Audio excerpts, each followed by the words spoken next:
The Song of Solomon. This is also called the Song of Songs, a Hebrew way of saying the greatest song, or also called canticles. This does seem to be a screenplay. In fact, it would be the equivalent of a musical in our thinking. It's meant to be read through in one sitting.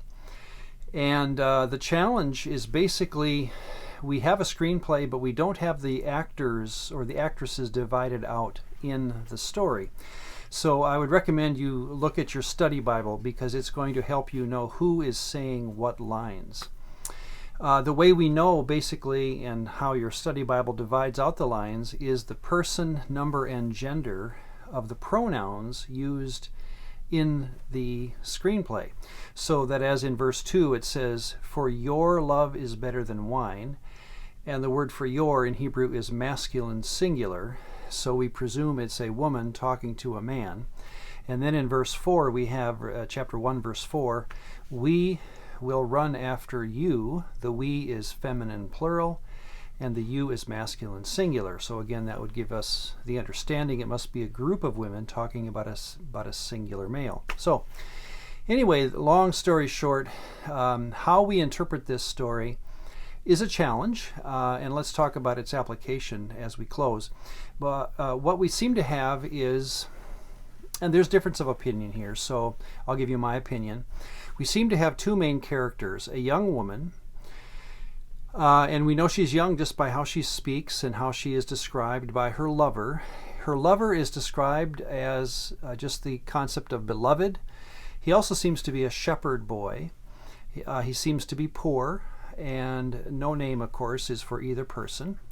We also have, in chapter 8, were mentioned what's called the daughters of Jerusalem. They seem to also have a few lines earlier than chapter 8, but it seems to be like this female chorus that's off to the side of the stage, and they'll sing like a chorale, a small group every now and then. Then we also have a group of men called the brothers, or at least they claim in the story to be the brothers of the young woman. Now we also have mentions 6 times in the story of Solomon. So let's put a crown on him. Crown on him. Here comes the question: is Solomon the same person as the beloved? That's the two options that really we struggle with in this book or this screenplay. Is if Solomon is the same as the beloved, then the point of this story is basically a love, a group of love sonnets being tossed back and forth between a young woman and Solomon, her lover. Okay. The other option, and I tend to go with this option based upon just again a personal opinion, is that Solomon is not the beloved, that this is a young shepherd boy who has no money, and Solomon, of course, is wealthy, has glory. And here comes then the main storyline in that version. This woman is being wooed by a man who has everything, money especially, but her heart is with this young boy who can only give her his love.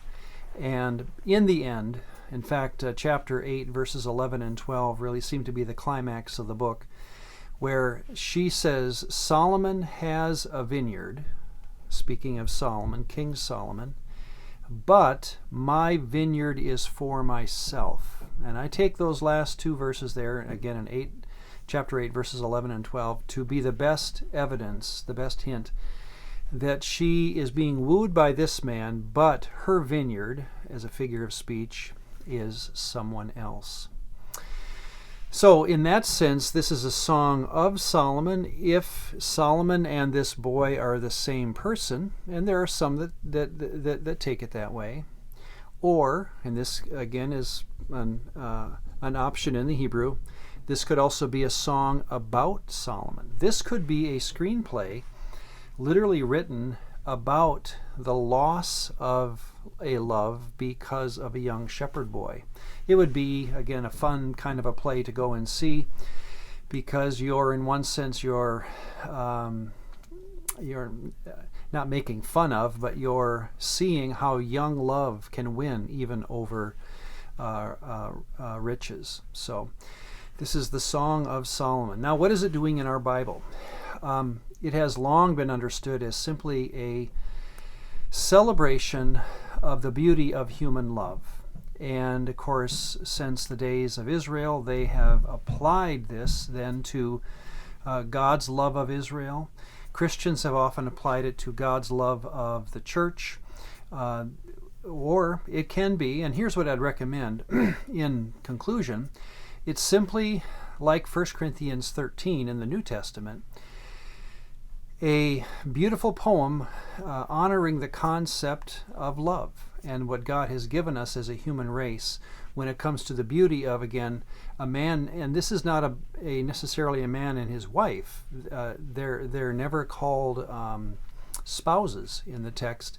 They're simply called lovers. And in that sense, it's just and I'd recommend this, it's just an honorable way of glorifying and saying thank you to God for the concept of love.